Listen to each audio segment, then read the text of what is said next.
Mardin, Bitlis, Tunceli. Isırgan otumsun benim Hakkari'li. Radyolarda çalan şarkılar bizim. Islık seslerimle sana seslenişim. Şafak kaç artık söyleyin ya. Kapına geleyim. Onca zamanımızın hatırına.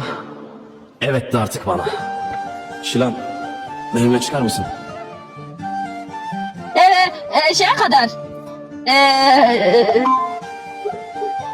A101'e kadar. Ne? A101'e kadar çıkarız. Sıkıntı yok. Dışarı da çıkarız. O da Evet mi A101'e. Evet mi A101'e dedin? çıkarız. Hayır yani oraya kadar kısa yol. Eşyalarınızı alıp geliriz. Yazıklar olsun Şilan, yine duygularımızla oynadın. Yine olmadı. Yine olmadı arkadaşlar, yine olmadı.